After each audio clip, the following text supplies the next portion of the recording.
were laid off, so let's talk about it.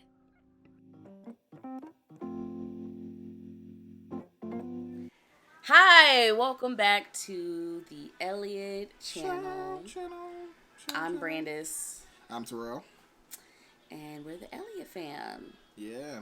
So today is a little different. A little different from our lovely Disney trip, our lovely vacation, and the wonderful kiddos dancing. We actually got some interesting news. I won't call it bad, because life happens. So if you don't know, I used to, as of this point, used to work in the tech industry. And if you haven't been living under a rock, you can see that every big tech company is doing major layoffs. Well, we're one of them. We being me. So, No, we both going through it. But true. That's definitely, true. yeah. That's true. So, in the chat, that our company was planning on cutting about 10,000 people. So, it wasn't really news for us, because that's been like the rumors. There were previous layoffs before, so it didn't really pertain to me. At least I didn't think so. I was like, oh, okay. Because they've been laying off for like a good while now. So, like when we made it to the new year, like his team, when they made it to the new year, everybody was like, mm-hmm. Like they wouldn't let us go in a new year. At least that's what he told me. So, and I breathed a sigh of relief too, because they did like this rolling layoff, like I think back in August or something like that, and he thought he was going to be laid off then. Yep. Yep. So I was like, oh, we survived. I mean, if they do it, it'll be like this massive thing, much bigger. At least directly impacted as far as like my team is concerned. So I didn't think like they would. We're in the new year. I'm thinking jobs are going to be opening back up, because there was like, this huge hiring freeze and things like that. So I was like, you know what? We made it. Cheers. Let's go to the Bahamas. Let's go back to the Bahamas. I know. We were planning another trip. We still are. We still are. So yeah, the following day after I get that notification in our group chat, the email comes from the higher ups saying, confirming it basically, and everybody's like, just do your job, we don't know nothing, may or may not affect us. So regular day. Regular and anxiety. You went into the office too. Yeah, I was in the office. He never goes to he goes to the office once a week, and this time, it was only two of us. It was only two people there, so because most people were sick and stuff like that, and he was like, "I'm just gonna come home early. There's no need for me to even be in the office because nobody's here." And then the real news, and I must have been super naive, because even when I got that meeting, I didn't even think nothing of it. When they send you a personal one-on-one meeting from up top just for you, but the thing is, it wasn't even a one-on-one meeting. It had the group that I work with as the title and in the sync. So I'm like, okay, well, there's like 100 or some odd of us in that group, so they're just gonna make some arbitrary changes to our position, and we'll have to do some annoying new thing, and they'll be calling it that. They'll be saying that they're going to be making our jobs better. So roll my eyes, and I'm like, whatever, I'll be there for the meeting. And then I get another message saying, hey, there's only like 6 or 7 of us on this meeting. And I was like, now that's different. That's different.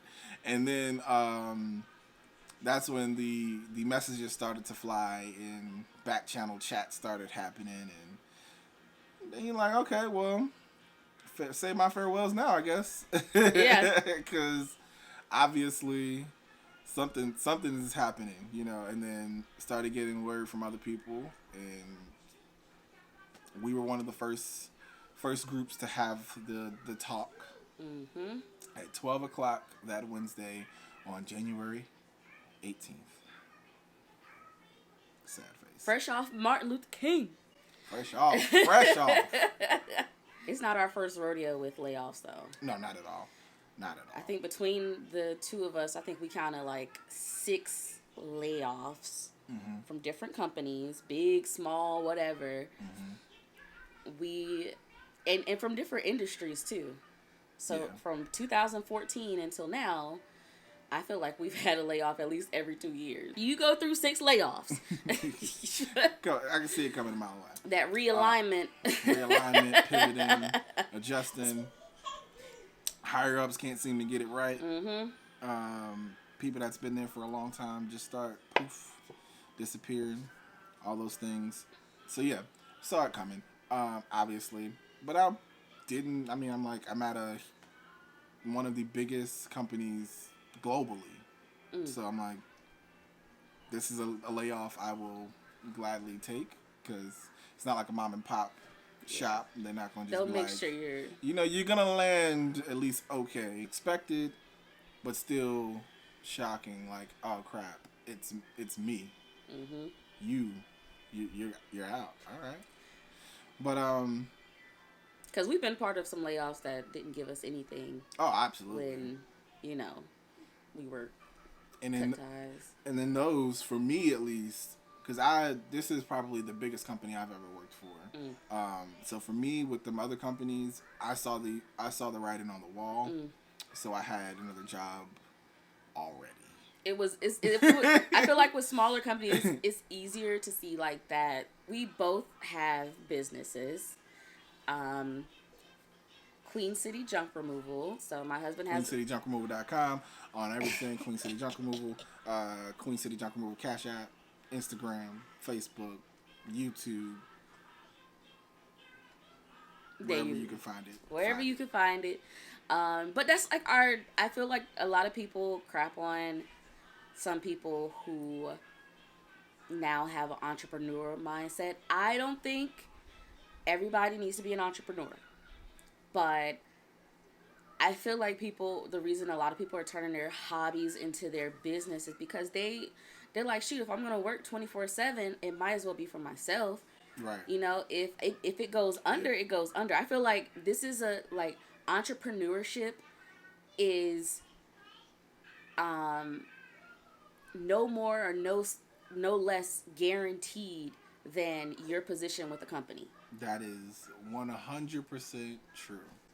You have no more safety with a major company than you do with yourself. In fact, I would say you have more safety, because let's say you are successful. You are mildly successful. You ain't gonna fire you. For a long time, when I thought about owning a business and being completely separate from my company, I was one of those people who did decorate their cubicle, who did plan holidays, who did remember all of my coworkers' birthdays, who forced everybody to celebrate Chinese New Year. Like, I was that girl. And I think going through these companies and like making their brand my brand. What is that? This is me. This is my watch. Oh, okay. I don't know what's going on. I never But I was like my company's biggest cheerleader. And they still didn't want to even pay me market value. Care in the end. Again, it's a business decision. It's a business decision. They don't look at the people. It's a business decision. It'll be your own business. So you get to make the decision. Mine as well.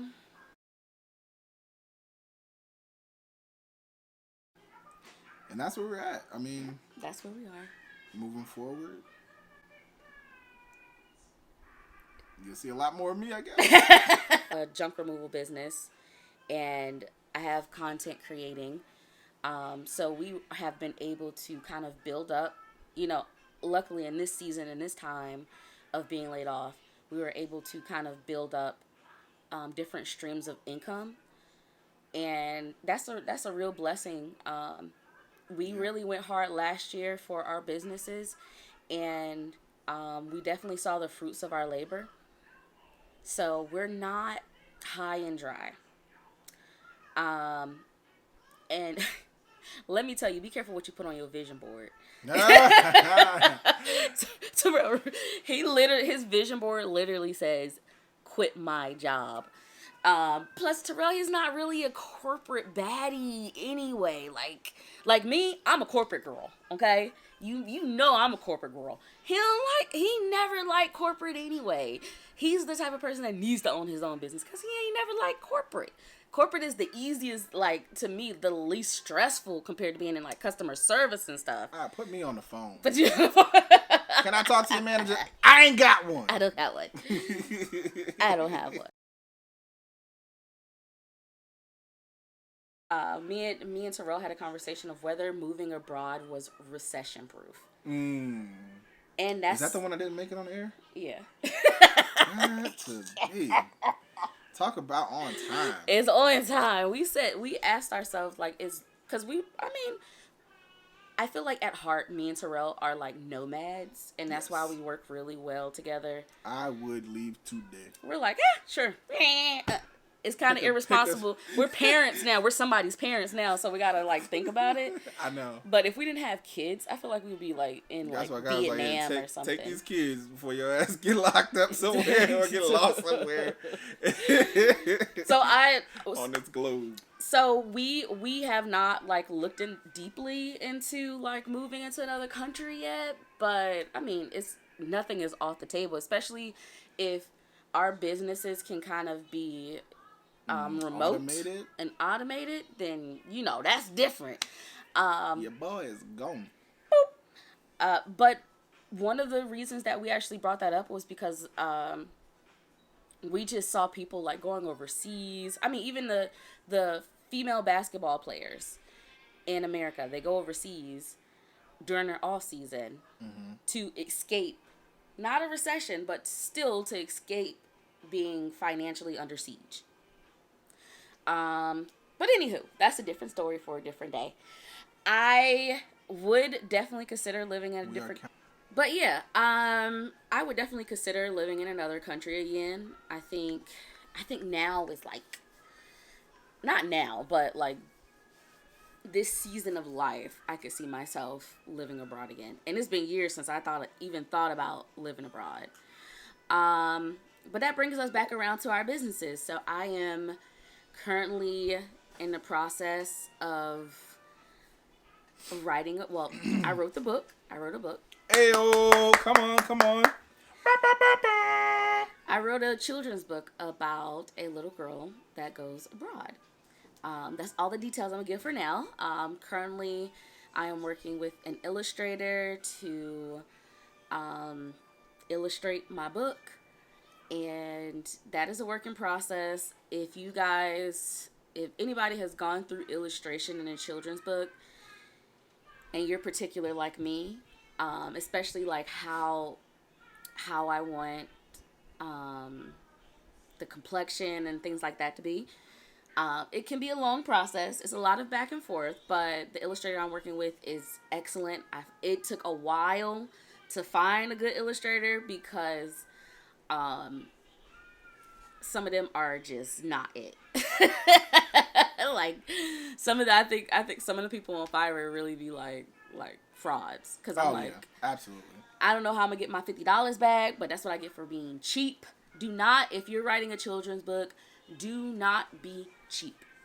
Find that nice medium, look at all the prices, and then find a medium, and then that's what you go with. If you find something too low, you're going to get what you pay for. I paid $50 for this girl to write me out a sample, and let me tell y'all something.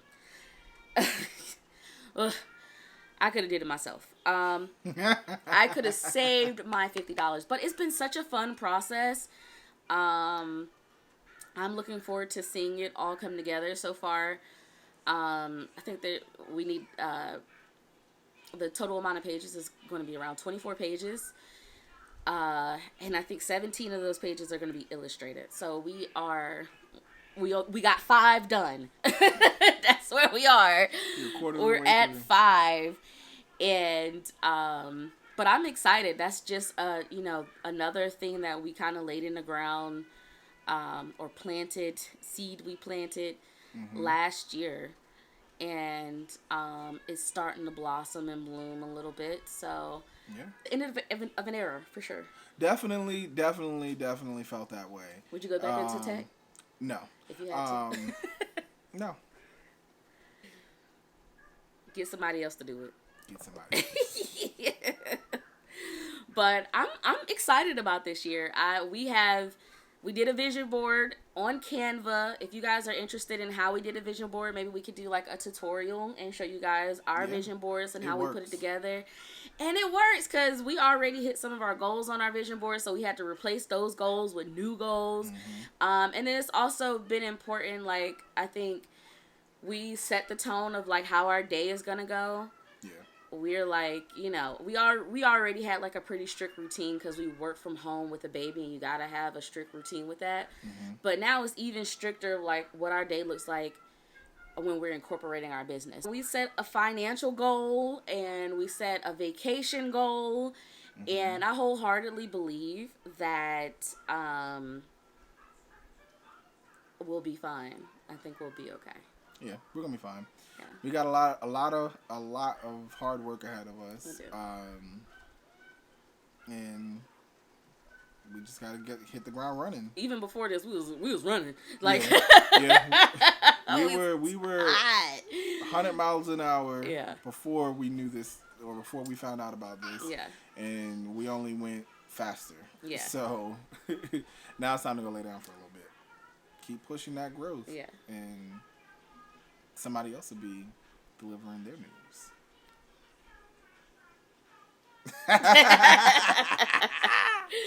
But yeah, we're excited that you guys are going to be on the journey with us. Yeah, definitely. And check out the page. There'll be some vlogs, me throwing stuff away, picking up stuff, moving stuff. I pick things up, I put them down, I record them, and now you get to see it. Yep. Well, thank you for joining us today. We got some more exciting vlogs coming up. Hope you guys enjoyed the Disney vlog. But yeah, we have so much going on right now, and I have high anxiety, so at first I was very anxious, and then it just kind of hit me today. I'm like, this is perfect. Mm-hmm. So.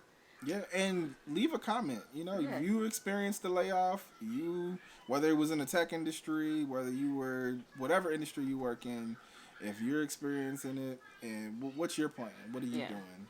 Yeah. What are your how goals? are you pivoting? Yeah. I mean, you might have some ideas of how, like, sharing your story might help us too. So, I hope if you are, plug. I know, listen, and if you are going through a layoff with us, this is our plan, and maybe our plan will help you, but it's definitely a tough situation, especially when you have kids. I don't like uncertainty without kids, and I don't like uncertainty. I really don't like uncertainty with kids, but I'm really excited. I think this year is going to be better than last year, actually. Yeah. Whew! Don't forget to like, comment, and subscribe, and leave a comment, share, leave a comment below. Let us know what you think about the video, and we really appreciate you guys coming on this journey with us. Thank you. Bye.